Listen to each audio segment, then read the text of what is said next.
to. Okay, and please stand again for your honorable resource person, the comedy queen, ang nag-iisa ay Aida Las Alas. And your second honor, Bibi.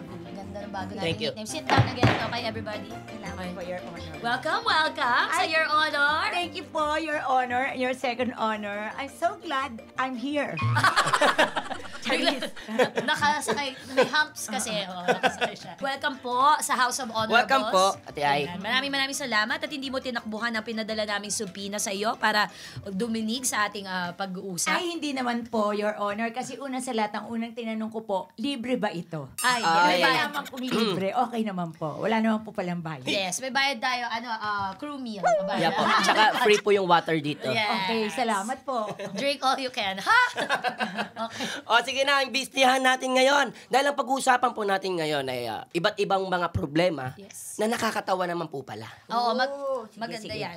Ang ganda ng napili nating guest para dito, ha. Saktong-sakto, Sobrang Madam Chair. sakto talaga. Kasi po, yung topic na to maganda talaga. Kasi At minsan, saka ngayong mga panahon na to, ito talagang sariwa-sariwa ang mga kayo talaga, ha. Ano ba? Hindi, kaya nga ikaw ang pinili. Kasi nga yung mga itong bagay na to, di ba, pag may problema, Yes. sa sobrang bigat, minsan bigla ka na lang natatawa tapos walang Coping kadahi-dahilan. up. Oo, Oo nga. coping. So, hindi mo alam kung iiyak ka, tatawa ka. At Fighting. perfect. Oh. Yeah. Tsaka yung fairness, nalaman ko yung coping, kala ko ubo yan. Hindi, coughing yan. Coughing pala oo. yun. Coughing. Ayan eh. Ano, Sorry, Ate Last Ai. mo na yun, ha? Sorry. Last Sige na na. yun, ha? Huwag mo na ulitin Hindi yan, na ha? po.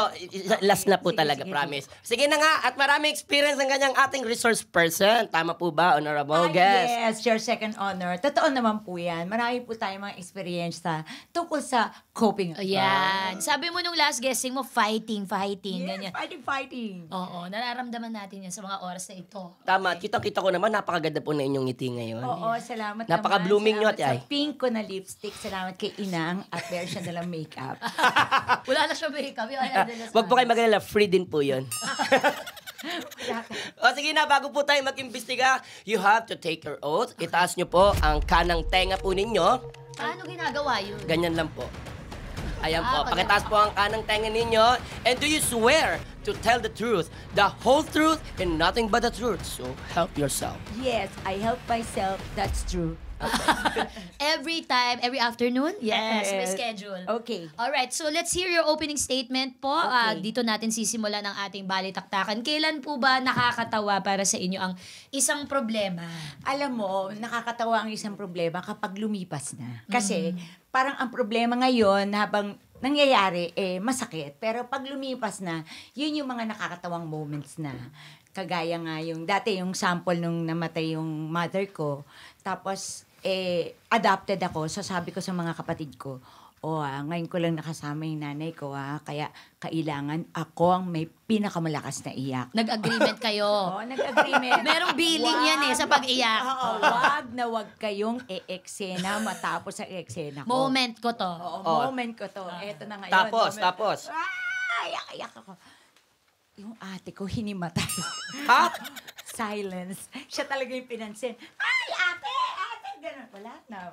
Nalaos na yung iyak ko na maliit. At ganun ang Pilipino pag merong yumayao, yung para pasikatan tayo lahat. Sinong pinaka-nasaktan? Oo, kung ang sino yung pinaka-apektado. pinamaiyak, yung Sama ganyan. ko, sama. Yung Oo, sige, sumama ka lang. Tinulak. mo talaga. Tinulak. Di ba pag ginanyo, tulak ko yung pabalikan. Ay, joke lang. Alam mo ba't yan apply dito sa ating guest na napakahusay? No, yung pelikula niyang napaka-iconic, 3 buro lang ginawa mo dun, ate. Speaking of bangkay na ibinababa. Correct. Totoo naman. Pero alam mo, sa totoong buhay, masakit yun Pero natatawa ako, sorry. Ang galing ng pagkakaano mo. Yung, kasi ganun ang burol ng Pilipino, yung parang teleserye. Oo, yung talaga. Kung nakikita niyo lang po yung ginagawa yun. Oo, di ba? Naglulupasay. Naglulupasay talaga. Oo. Ay, ito, sakit. Tumama ako sa Kita ko. Ang harot. Sakit sa ribs, di ba? Mama, sabag. Oo, di ba? masama ka tapos, pag isasama ka na, ayaw mo naman. Joke lang, joke. Pero ayun, kaya sinasabi ko yun dahil galing sa pag-solve ng problema. Yes, Sabi mo totoo kanina, yan. nagkukwentuhan tayo, medyo true to life yung mga ganung bagay for you. Oo, mga true to life naman talaga. Kasi una sa lahat, mahirap naman talagang maging yung pag namatayan ka ng asawa, di ba? Parang mahirap. Although wala pa naman ako namatay na asawa, pero nahiwalay sa mga asawa, marami. Yan, pag-usapan natin. Pag-usapan. Himayin po natin yan. Hindi natin pwedeng himayin yun. Ay, hindi ba? Gusto Di ba? ko. Oo, yung mga very, very light lang. Very light lang. Sige, doon tayo sa him-him lang, him-him. Oo, parang hapyaw lang. Hapyaw lang. Oo. Hapyaw lang. Kagaya nung yung araw na sinabi niya sa akin na, yun nga, yung ayaw na niya, ganyan-ganyan. Ano yun? Taping yun ng AOA. Sabi nga, tapos October birthday 14th. special mo. Birthday Ang hirap special naman nun. ko. My gosh, akala ko, sabi ko, Diyos ko, sana maitawid ko to. Eh di, eto na, naitawid ko na nga yung show. Walang yun, nakita ko si Alden Reed. Nakita ko si Alden. Close yun sa akin tsaka close din yun kay ex. So, nung nakita ko siya, parang ewan ko ba, ganun ka naman, di ba? Pag may pinagdadaanan ka, masyado ka emotional. Nung nakita ko siya, umagulgul ako. Di takanta kayong Alden. Bakit ka Oo, nakita ko talaga siya. Sabi niya, bakit Miss Alden ka umiiyak? Oh. Sabi ko, na-miss kita. Ang taas ng reaksyon. Para ako naman, pagkatapos, parang sabi ko, bakit ako umiiyak ng gano'n? Tapos na-miss ko siya. Ano ba naman yung dahilan na yun? Pero I'm sure nakakutob siya, naramdaman Nakakutob niya. naman. Biniber niya ako. Ay, ano po yung sabi? Sabi niya ako, ano yung pinagdadaanan mo, Miss Ay? Sabi niya, okay lang yan. Sabi, naiintindihan kita, sabi ko. Kasi hindi ko sinasabi sa kanya totoo, sinabi ko talaga. Kahit sa Viber, sabi ko sa kanya, namimiss ko siya. Na alam naman niya, hindi totoo yun. Oo, kasi ang laki ng reaksyon. Namimiss mo yung tao, mahagulgul ka. Na-miss mo lang. Tawa ka ng tawa. Hindi naman siya yumao, kagaya ng nandito pa ako. Ate Ay, nandito pa ako. Oo, di ba? Ganun yung iyak. Nung nakita ko siya, na parang, namatay na ba ako? So, may kutob siya, tinanong kanya, viniber kanya. Pero di ba pag meron kang problema, tas ayaw mong, syempre nagtatrabaho tayo, Oo, ayaw mong may sabihin. humawak lang. Ganun ba yung ginawa ng Alden? Naku, Hinawakan ka. ganun na nga. Kaya nga ako nagkaganon. Iba ganon. Hinakap niya ako Bumigay Kasi na, syempre bumigay. nakita niya ako, hindi naman, matagal kami hindi nagkita After ng show namin sa California. Ngayon, nun lang ulit kami nagkita, noong October 14. So, nung pagyakap niya sa akin, alam mo na ako. Kakayari pa lang nung message, tapos nakita mo agad Yes, nung madaling araw. Tapos, Oo. yung umaga na yun nung nagte-taping ng AOS. Ate Ay, paano nyo po parang, ang hirap po kasi nung pakiramdam na gano'n no? Paano nyo po kinayanan nyo? Kasi kung ako yon parang di ko na alam, magiging sabaw po ako. Parang guguho yung mundo mo, gano'n. Lutang naman talaga ako noon, pero kailangan ko kayanin kasi wala naman akong magagawa Nandun ako sa AOS, kailangan ko mag-work. Tama. And birthday celebration ko pa yon. So okay lang umiyak ako kasi parang, natouch ako dun sa, although natouch naman ako.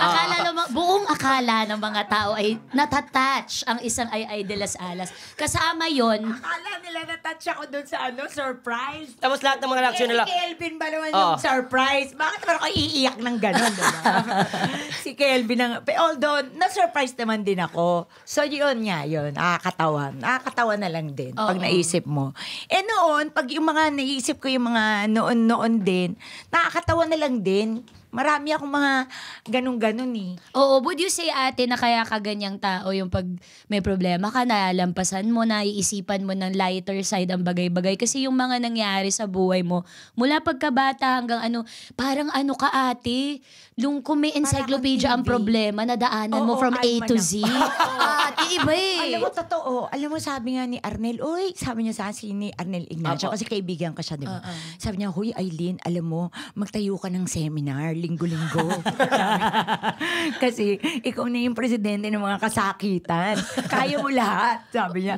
So, kaya mong i-share. Para dun sa mga nagdadaan din sa pinagdaanan mo, para kaya nila nakagaya mo, sabi niya. Mag-seminar daw ako linggo-linggo. Sabi ko, hindi ko kaya, hindi ako marunong mag-seminar. Ginawa ka pang guru nung Kaya ano sasabihin ko doon. Kasi daw ako na daw yung yung nuknukan. Doctorate nga daw ako. Oo. Sabi niya, alam mo, doctorate ka na. Sabi niya sa akin. Okay, friend. Edi wow.